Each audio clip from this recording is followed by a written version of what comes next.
Jelebu merupakan daerah kedua terbesar di Negeri Sembilan selepas Jempol dengan jumlah penduduk lebih dari 40,000. Di Jelebu, terdapat kira-kira 10,000 suku Mandaling yang menetap di 3 kampung iaitu Kampung Tambatin, Kampung Kerangai dan Kampung Pertang.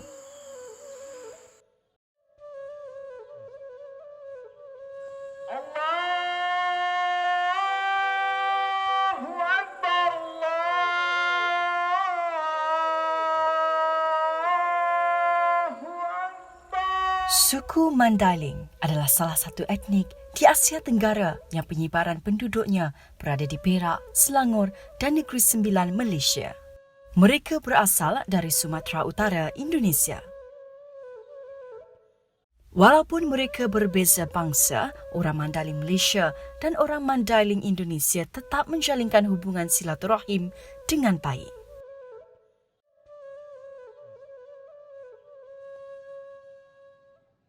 Orang Mandaling didefinisikan sebagai yang bermarga Nasution, Lubis, Pulungan, Batubara, Rangkuti, Daule, Parinduri, Hasibuan, Dalimunte, Mardia, Tanjung, Lintang dan Matondang. Sebenarnya asal-usul sejarah orang Mandaling di Kampung Kerangai ini adalah daripada tanah Sumatera Utara di Indonesia. Bila sampai di Negeri Sembilan, arwah nenek kita yang menurut ke perkampungan di Negeri Sembilan ini mula-mula berada di Langkap, Kampung Langkap dekat Keraji. Di situ mereka membuka satu perkampungan yang tak jauh daripada Tanjung Ipoh lah. Kemudian dari situ orang-orang Mandaling itu berpecah. Jadi itulah sejarah permulaan orang-orang Mandaling datang ke sini di Negeri Sembilan, khususnya di Kampung Kerangai. Rumah Godang merupakan sebuah tempat untuk penduduk Kampung Kerangai berkumpul dan melakukan aktiviti seperti gotong royong, kenduri, majlis membaca nazam dan banyak lagi. Rumah Godang tu asal ceritanya adalah pendapatan orang kampung ni semasa pendudukan Jepun di Melaya lah waktu kan, semasa pendudukan Jepun, dan disitulah perkumpulan orang-orang Mandaling bila ada masa darurat. Rumah Godang ini juga merupakan tempat perlindungan orang-orang Mandaling di Kampung Kerangai semenjak lebih 100 tahun yang lalu. Gate masuk tu bagasan, itani dama tentang ruang dewan perkumpulannya lah kampungon. Apabila dong majlis seperti Maulidul Rasul, Isra Mi'raj, jadi ison mai al kampungon berkumpul untuk membagi bacaan nai. Ipa ison ijolon yantang dong son meja untuk si tukang baca nai.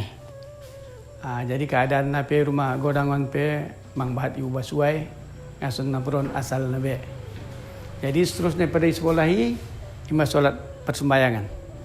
Persembahyangan disekolahi apabila ima dewan solat, naidokon dewan solat. Nabi akhir zaman sudah terjadi, siapa mau nyalahi mendapat rugi. Intan Mustika Saidil Bosar, sekalian umatnya wajib membenar. Sangatlah benar sekalian hobar, cerdik, laksana, bijak dan pintar. Jalan menuju ke perkampungan suku Mandaling agak mencabar dengan permukaan yang berbukit. Salah seorang penduduk Kampung Kerangai, Nilawati binti Dahpan atau lebih dikenali sebagai Cik Ila, merupakan seorang suri rumah sepenuh masa. Cik Ila dan keluarga masih kuat mengamalkan adat suku Mandaling agar ianya tidak ditinggalkan oleh generasi yang akan datang. Pucuk ubi itu kalau salah satunya kalau buat kenduri besar-besaran, kalau ada persatuan Mandaling pun pucuk ubi itu tak akan tinggal. Pertamanya ada pucuk ubi, serai, ikan bilis, terung belimbing yang kecil-kecil itu kan, terung pipit tu. Itulah campur-campuran dia. Santan. Biasanya kalau kita nak masak tu tumbuk pucuk ubi itu dengan terung pipit, Masukkan ikan bilis, masukkanlah semua rempah-rempah, kunyit, serbuk kunyit semua kan. Tu je lah. Lepas tu masukkan santan. Masuk sebelum tara dia nak menggelegakkan santan tu, baru kita masukkan pucuk ubi. Kalau macam ada terung, bolehlah terung sikit kan. Tu je lah, macam tu lah yang lauk pucuk ubi orang mendiling tu. Makanan tradisional masyarakat suku Mandailing terkenal dengan pulung gadung nai duda atau lebih dikenali sebagai gulai pucuk ubi tumbuk. Makanan ini diakui suatu makanan warisan nenek moyang orang Mandailing. Cita rasa masakan Mandailing banyak dipengaruhi oleh masakan dari Minangkabau. Dalam bahasa Indonesia, bulung gadung bermaksud singkong. Kebiasaannya, bulung gadung nai duda atau gulai pucuk ubi tumbuk ini dimasak di majlis tertentu sahaja seperti perayaan kenduri dan sebagainya. Apa yang membezakan gulai pucuk ubi tumbuk ini adalah dari segi penyediaan pucuk ubi itu akan ditumbuk menggunakan lesung kayu. Ia merupakan adat dan tradisi yang masih dikekalkan dalam masyarakat suku Mandailing. Tentang mangkuk tingkat tu, kalau macam kenduri sambut drama berasul, kenduri kahwin, kalau masih buat rewang-rewang tu, kita mangkuk tingkat bawa lah untuk kata orang tu, anak-anak yang tinggal kat rumah tu, bila dah masak lauk tu yang gotong royong sama-sama tu, bawa balik seorang sikit. Itulah sebabnya bawa mangkuk tingkat tu. Jadi harapanku tuitawan ala itawan Mandailingon seni madahatana, mudah-mudahan kita teruskan saja adat-adat yang baik,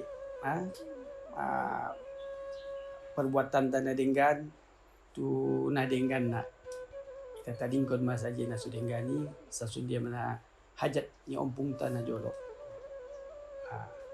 Dadang anak senari ulang ilaruan nalai bahasa mendiling. Rana bahasa mendilingon takkan kalau boleh tu indah tinggal sampai bila-bila nak banggo rasa dong bahasa ni bana lain. Selain itu, keunikan suku Mandailing ini adalah dari segi penggunaan bahasa yang digunakan oleh mereka. Bahasa Mandailing asalnya merupakan bahasa yang terdapat di Provinsi Sumatera Utara. Oleh itu, bahasa pengantaraan yang digunakan oleh Kampung Kerangai adalah bahasa Mandailing.